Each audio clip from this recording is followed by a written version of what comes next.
Hello, welcome back to my channel. If you're new here, I'm Bree. Today's video we're going to go through some historical fantasy recommendations. This year I've really gotten into historical fantasy. With fantasy in the past couple of years, I was falling out of love with fantasy because I was reading a lot of things that I didn't enjoy quite as much anymore, and so I didn't know where my fantasy place was anymore, and so I thought maybe fantasy is just not my genre anymore. And now this year I've really found cozy fantasy is definitely a genre for me, and historical fantasy is a genre I really enjoy. I think I enjoy smaller scale stories, and so a lot of these historical fantasy recommendations are actually going to not be epic fantasy historical stories. They're going to be more of smaller world fantasies where there's magic. Maybe the magic system's a little bit softer than in epic fantasy, or maybe it's in one city or things like that. It's not going to be this epic huge world building type book, and it's just really what I enjoy in reading historical fantasy. So if that interests you, I hope you find some recommendations you can really enjoy. And as always, you are free to leave comments down below and let me know what historical fantasy books you recommend, because I have been finding the genre and it's a little hard to find recommendations. So I am always happy to get some recommendations from you of what I should read. Now, at the end of this recommendations, I'm going to go through some that are on my TBR, so hopefully too, if you have read a lot of these and you are looking for something else to add to your TBR, maybe this will give you an idea. And also maybe you can let me know if you think something's worth my time or not. Without further ado, let's get into the video. So these recommendations will be in no particular order. I'm just going to pick up whatever is on the stack and talk through it with you. So the first one I have is The Magician's Daughter by H.G. Perry. This is a new release. I read this very recently and absolutely fell in love with it. It's a historical fantasy. I would say it's a little lighter on the historical aspects of it. I believe we're set in about 1919-ish. And this is taking place off the coast of Ireland. There is an island that Biddy has, when she was younger, was washed up onto this island, and her now guardian Rowan has taken care of her, and she's grown up with him as her father figure. And he has an animal companion named Hutchincroft. So he has magic, and Hutchincroft is his animal companion that is a rabbit, and he also can turn into a human form, but it's hard for him to do, so he's often in rabbit form. And in this, Biddy is just kind of growing up, and one day she hopes to leave the island, but there's always a reason for why she can't, and that later she will go to the mainland, but she hasn't ever been able to. And one day Rowan comes back and he is injured, and it causes him to have to talk to her about what's going on in the world and things like that. And so she's then thrust into the real world and has to figure out how the world works, because she's never met other humans before outside of Rowan, and she is trying to navigate this new world, but also learning a lot about her past and Rowan's past and magic and things that are going on in this universe. It has this fairy tale kind of quality to it, and so if you're someone who likes a fairy tale type story, this could probably appeal to you as well. Oh my gosh, I am sorry, my cat is going crazy. If you can hear that, I apologize. So the next one I have for you is The Conductors by Nicole Glover. This is a historical fantasy mystery type series, and this takes place in 1871, and it's post-Civil War in Philadelphia. And we're following Hetty and Benji, and they previously worked in the Underground Railroad, and they helped slaves escape, and now while they're in Philadelphia, they use their magic to now help people find their lost loved ones and solve mysteries in their community. And in this one, there is one of their friends is murdered, and they decide they're going to figure out what's happening, and it has to do with some magic as well.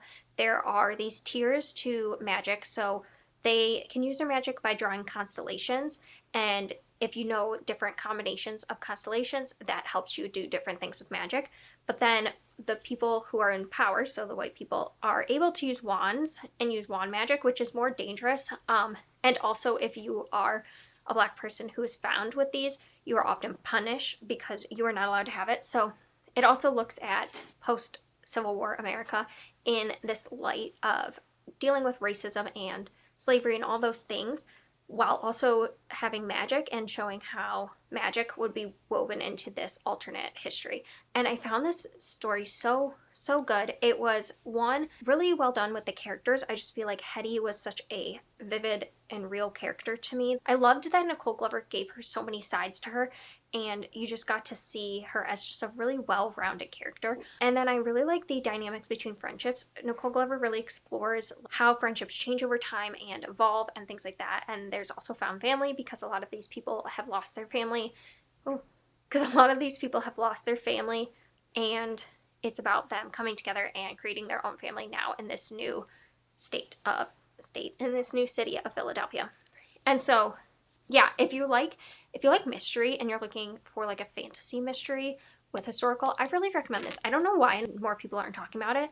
So I believe they are standalone mysteries. This one wraps up in a way that makes me think that they are standalones, and it's shown to have 4 books in the series, but only 2 are out so far. So if you also like mystery and you want to have some more fantasy elements, this would be good to try. But also, if you're a fantasy reader who wants to get into mystery, I think this would be a strong one too, because I feel like the magic system is really fleshed out and thought about. The whole world building of it will appeal to fantasy readers while also giving you a look into mysteries, and I just thought it was really well done, so I'd highly recommend it. Then we have The Midnight Bargain by C.L. Polk. This is a historical fantasy romance, and we're following our main character who she wants to become a magus, which is a wizard essentially that binds a spirit to them and then they can access magic. And this is very dangerous, and only the most trained are able to do it, and that is typically men. Women are not allowed to use magic after a certain age, so when they get to childbearing age, they are supposed to marry, and then their husbands put a collar on them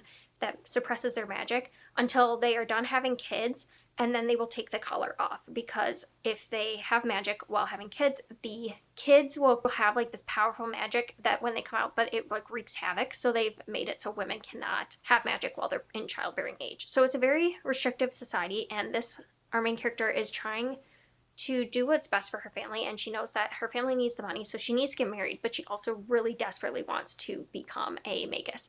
And so she's doing anything she can to train herself on how to bind the spirit. I really enjoyed the slow burn of this whole romance and the way everything evolves, and the friendship in here as well. C.L. Polk's writing is just so, it sucks you into the world without really giving you a lot of world building. If you're someone who really, really likes world building, I don't know if this would necessarily be for you, because it's not heavy on the world building, but for some reason when I read this, I just can picture where I'm at right away. I just enjoyed the way we explored women's roles in society through this magical lens. And this is definitely a bit more of a romance than the rest of them, but I think that it could really appeal to fantasy romance readers.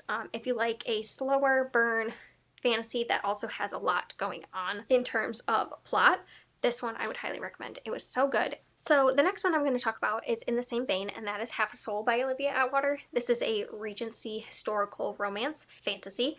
And this one, again, is more for the romance reader. So this is following Dora, and she had a run-in with a fairy when she was younger, and she lost half her soul. So she has different reactions than what society deems is correct to things, and she doesn't always have the same emotions as everyone else, and so she is very much ostracized from society, and her cousin is about to debut in society, and so she has to go with her and kind of debut as well, but everyone in her family figures she's not going to find anyone. It's really for her cousin to marry and find someone. She ends up meeting this lord and the Lord Sorcerer, who the Lord Sorcerer is someone who kind of has to help control magic throughout the kingdom. He kind of has to like go to find problems and fix them.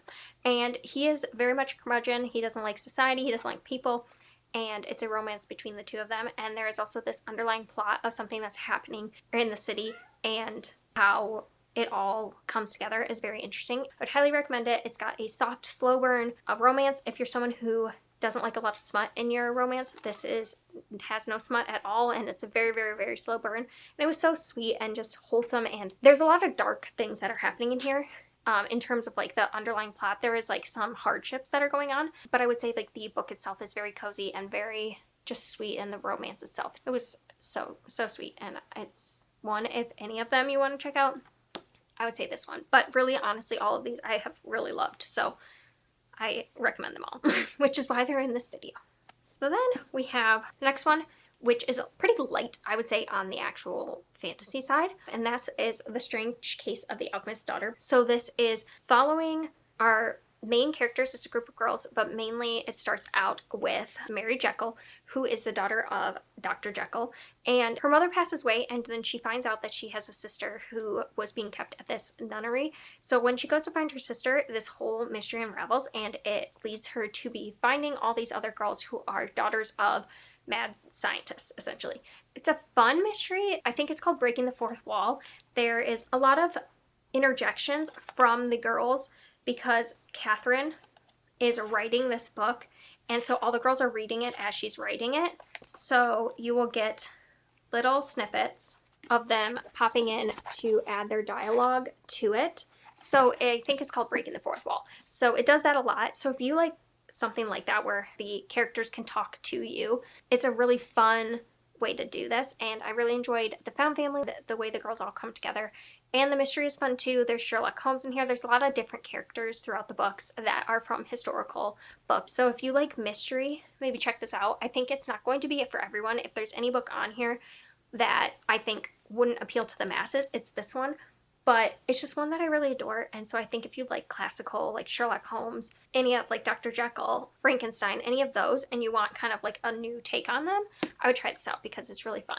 And then we have The Diviners by Libba Bray. This is a 4-book series where we're following in 1920s. Our main character, Evie, is coming from Ohio. She is being sent to live with her uncle in the city, and he is a teacher of the occult. He runs an occult museum and teaches classes, and when she gets there, he's being asked to consult on a case where these girls are being murdered, and it's like ritualistic kind of killings, and so he is asked to consult on it, and it makes Evie kind of jump into this whole mystery. And there's many characters that she becomes friends with that are a part of this book, and it gives you multiple perspectives. Soon you find out that there are people called diviners who can have different powers. So like Evie can touch something and get its memories, and this is just a very dark horror type historical fantasy book that looks at kind of the secrets America tries to hold and how those things just fester and become worse as time goes on the more we don't talk about them. And so I think it's a really interesting look at that, and it gives a lot of different perspectives. So if you're someone who likes multiple perspectives, this is done really well. So I think the audiobook is really good for this. If you're someone who likes audiobooks, the narrator, I know her name and it's eluding me, so I'll put it up on the screen, is so good. Every character feels like their own unique character, and I really love that about the series. It was a story that like made me laugh, made me cry, made me feel all of the emotions, and the stakes are really high in this. And if you like a very paranormal type historical fantasy or just fantasy in general, I think you should try this one. It's so well done. If you can handle the trigger warnings, look up trigger warnings because this is a very dark kind of story. So I can see where it's not for everyone in terms of it's very much like a horror historical fantasy, but I loved it, and I think it's well worth it if you want a strong YA as well. Finally, I have a heist book, and that is The Monsters We Defyed by Leslie Penelope. This is, I believe, supposed to be 1920s, Washington, D.C., and we're following our main character, and she has made a deal with the spirits, and the way these spirits work is when you make a deal with them, you get something like a gift, but there's also a trick, which is kind of a hindrance to you. So, for example, she gets a power that you don't know. Her trick is that she has to help other people get attached to spirits and get their own powers and tricks. And so she is told one day by her spirit that if she does this heist for the spirit, she can earn her freedom.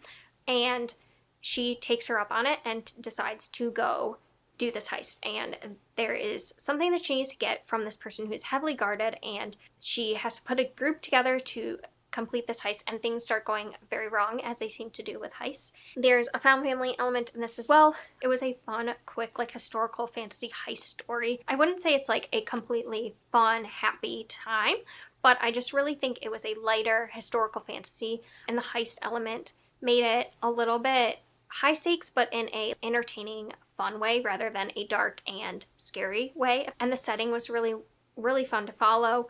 I liked our main character. I liked the magic and the way the magic works with the spirits and things like that. If you enjoyed things like The Lies of Locke Lamora or Six of Crows or something like that, and you want another heist story but you want to try a historical fantasy version, I think this one was a fun one to go into. So those are all the recommendations I have for you, and I want to do more parts to this, so I also wanted to show you what I have on my TBR because I like to update these kind of recommendation videos as I read more and learn more and have more recommendations. So I thought I'd share some of the books I have on my TBR that I hope to read soon.